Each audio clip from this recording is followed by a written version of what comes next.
nice of you to join us. Welcome to TomCam TV. We were just brushing up on some Elden Ring art. You can get the official art book from the company Udon. Check it out. It's pretty awesome. They're pretty extreme. Yeah.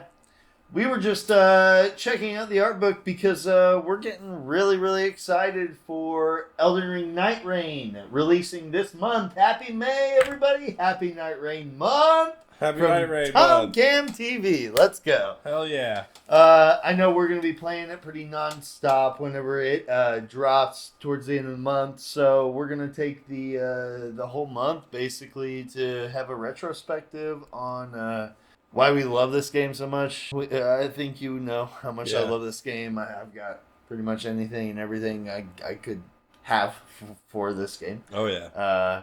You so graciously gifted me your Nightreign beta code because FromSoft gave him one and they didn't give me one. Yep. I don't have 600 hours plus into this game, but they gave me one so graciously. And I unfortunately had some personal matters at the time, was not able to play, but I was happy to give it to my buddy here, and Thank you. because of that, you got some exciting stuff to go through. I do. So I got to play it, and that was a few months ago. I only captured a little bit of my gameplay because I couldn't actually screen record it or anything, but I captured some on my phone just for the hell of it because I was having such a good time. I was like, I want to remember this. This is cool being a part of a beta test. It was the first time I'd ever done anything like that. So Yeah. And after watching the overview trailer and knowing it's coming out really soon, like I said, we wanted to dig into it and dig into the gameplay a little bit and what I thought about it. Yep. And kind of talk with you about it since you didn't get to play it, unfortunately. Yeah. I mean, I can't get enough. You know, I've seen every trailer that they've released. I've seen every little bit of concept art. I've read every theory. I've seen every post. So the days are ticking, man. May 30th can't get here quicker. So I was saying to you earlier, I think I'm gonna take the day off. I think I'm gonna take the day off of work and just play Nightreign all day long. That's hilarious. I am very excited for this release. Like, there's a reason. Because the beta itself was a lot of fun, and I think it was just a small taste of what FromSoft is planning with this game. So, hell yeah. I'd love to dive in. Yes, please. First and foremost, I think, you get to the menu and you're at the round table hold or whatever, I think. The characters. I want to talk about the characters first because there were 4 available in the beta test. I think if you played it, you know. One of them is Eagle Boy, named Guardian. I called him Jonathan. Due to his resemblance to the character in the Dungeons & Dragons movie. Right, yeah, which is great. I felt most at home playing with that character. He was like a defensive brute of some sort, but he could like fly up, his special ability with wings and stuff, and come down and hit. I played with him the most. I played with Wilder a little bit.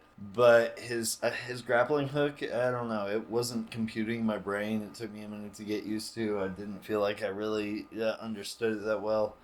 So I'm excited to try and make it work because I was kind of trying to rush through and see what I really wanted to do while I was with it because of the limited time I had. I didn't get to play a beta session, just one of the 3 I think there were. So yeah.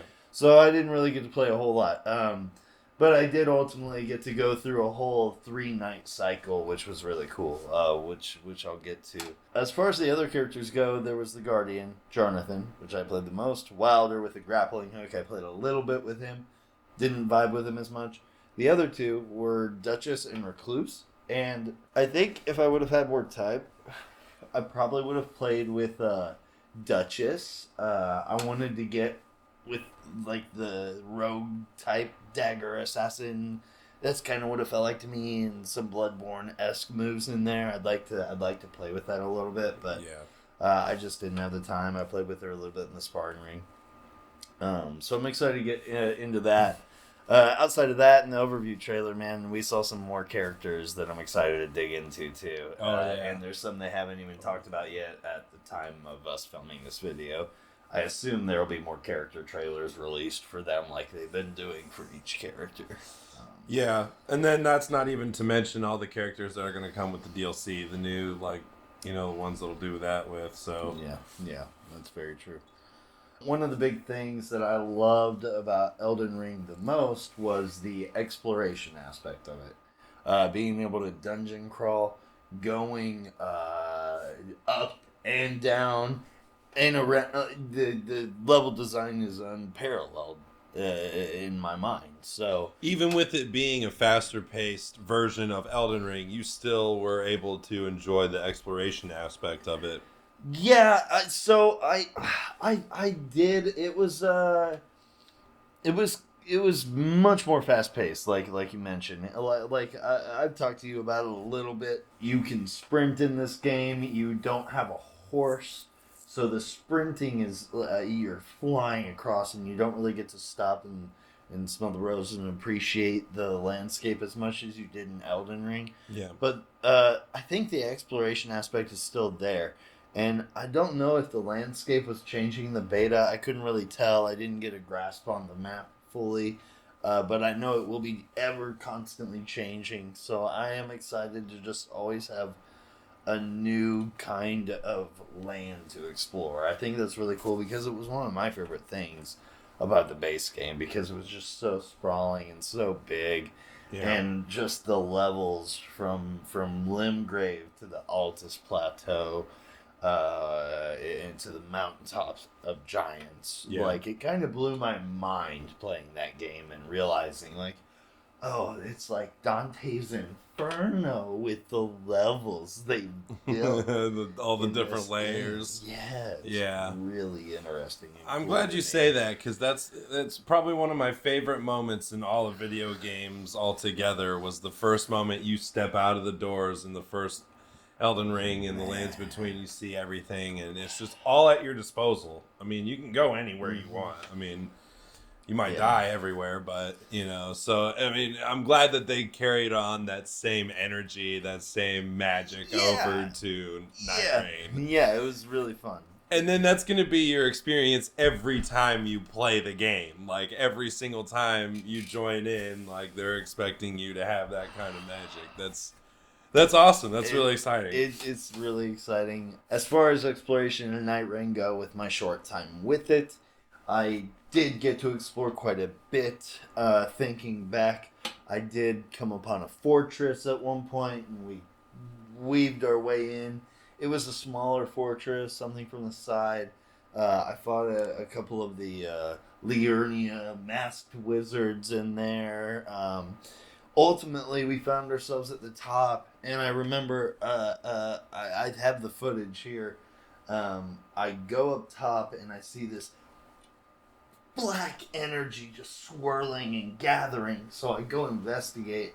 I'm at the top of this fortress corner, and I look at it, and I'm like, what the fuck is that? And it's this giant swirling ball of dark energy. I'm like, okay, I don't know what this is, so let's go investigate. You don't take fall damage, by the way. So I just jump off of this fortress down onto the ground like, Looty-doo, I got this, no problem. I walk up to it, and all of a sudden, it's a legion of like scarlet rot ants and flying bugs that just spawn immediately underneath it and all start coming at me. I'm like, what the fuck? I started running and I didn't know where to go. So this is an important aspect of the exploration, because if it wasn't for my companion who was playing with me at the time, random companion, thank you, he was a wilder. I'm running away from these guys. I try and like get into this crevice to see if I can flank them. I couldn't go through this crevice because it was too fucking small. So I was stuck, and I run back out and I see him. I follow him, and he starts scaling the cliffside, jumping up the side.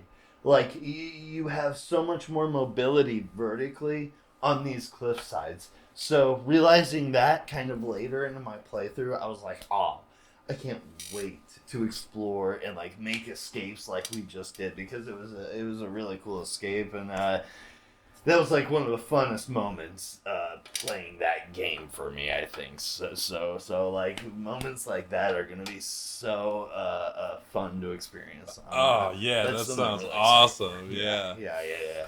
I think you'll have a really nice navigational aspect to the game. That's what I'll say. Like Okay. being able to go vertically. Yeah. I didn't get to explore underground as much. I'm sure it'll be there. It's just a matter of finding it, and I didn't have much time. So Yeah. another thing that really got me into Elden Ring was the combat. So along with the exploration, the combat was one thing that like I find just so epic and fun to play in. I love going to the Colosseum. I love invading people. I love fighting invaders. You and I, you know. Yeah. I think some of our invader stuff is some of the funniest moments we've ever had in that stuff. So I agree. Oh man. Yeah. With Nightreign, the combat is like turned up to 11. It's much faster paced. And I really liked the speed, right? I really like the speed of everything. I do like the pacing of the gameplay loop. I'll talk about this a little bit. I find this gameplay loop of 3 nights good for little doses of Elden Ring dialed up. It's not a game, like I will sink 500 hours into it, but I don't find it to be a game where you'll be role-playing as much, but maybe the power-ups will change my mind on that. I didn't really get to use those in the beta. Yeah.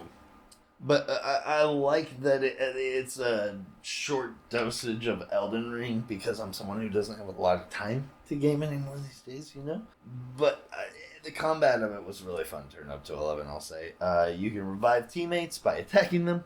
The pacing of it is really interesting. I keep going back to that because I'm curious to see if the format holds the attention span of an entire player base for an extended length of time as a game's co-op multiplayer life. Sure. This is just something I'm thinking about, like, big picture wise. I don't know if it's necessarily a worry of theirs, because I'm sure they have other game modes they're probably going to explore.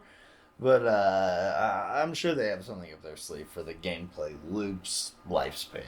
Like, do you think you're saying basically you're not sure if the 3 days playing Elden Ring and then you do a boss, that type of gameplay loop, you don't know if that in itself is good enough to like sustain a long-term player base? I guess I'm wondering if they'll have enough variation to sustain it.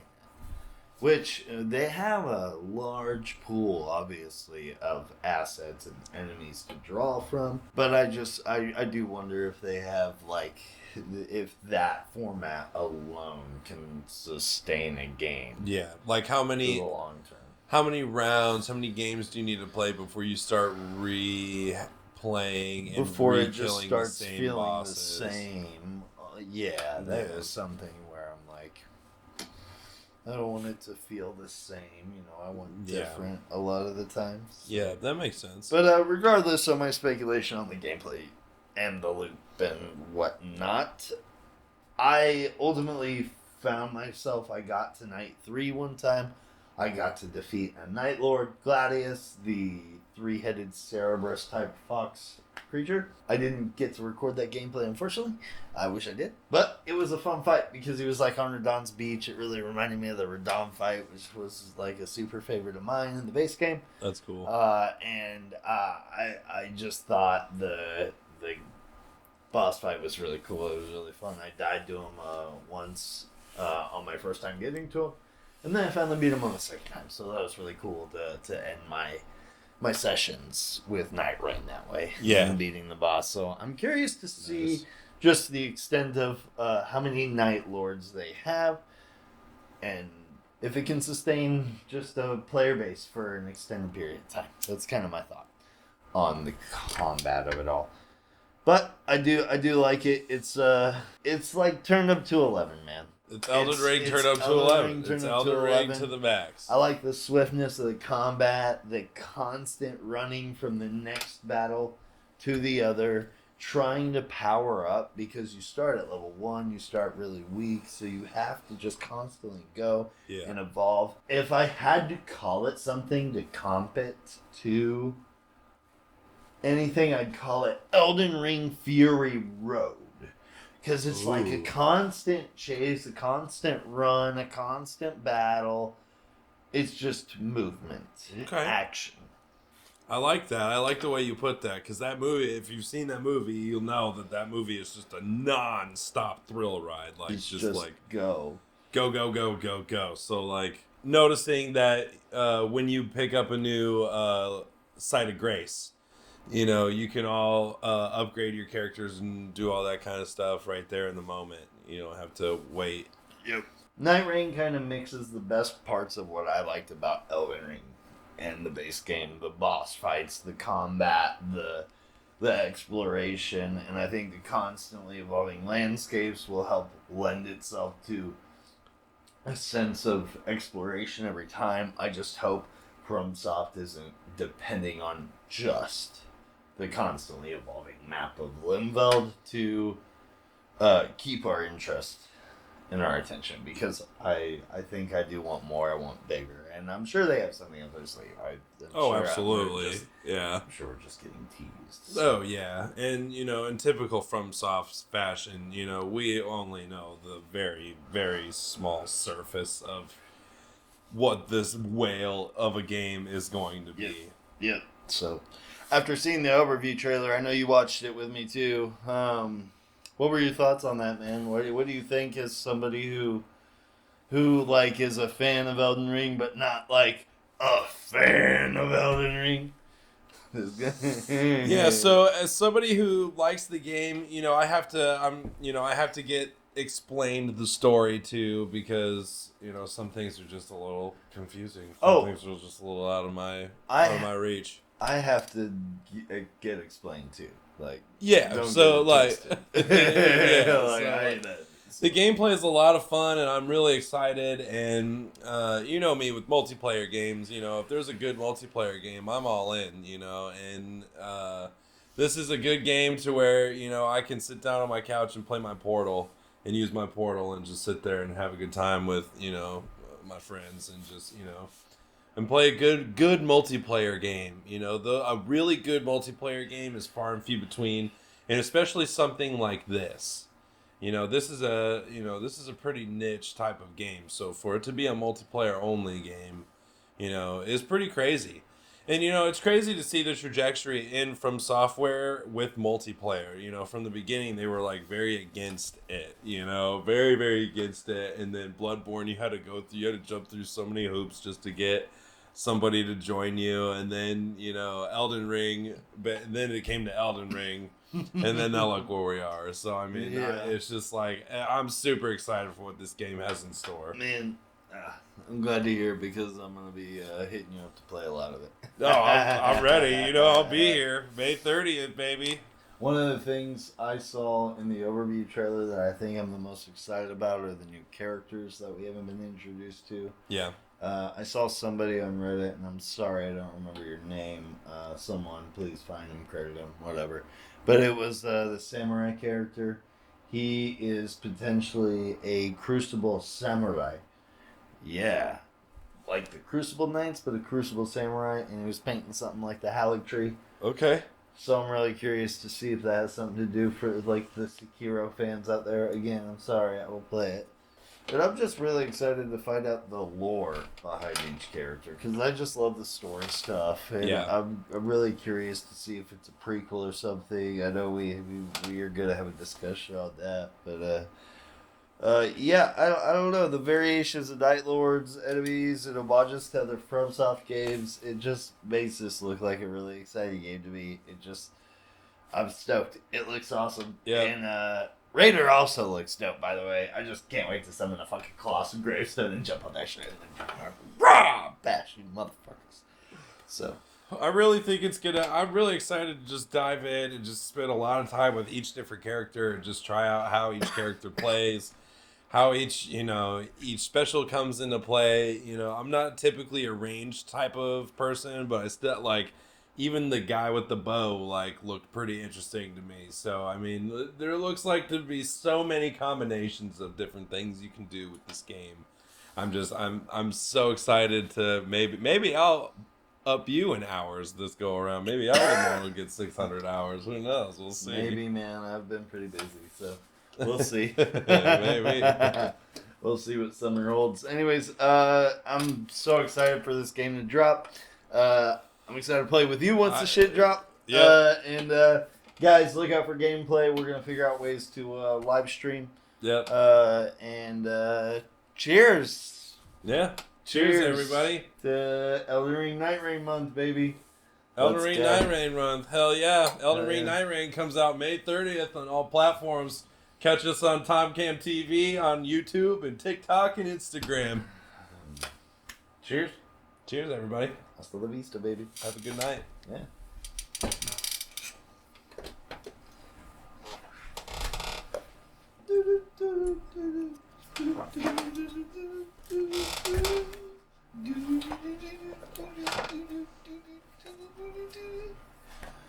Ah.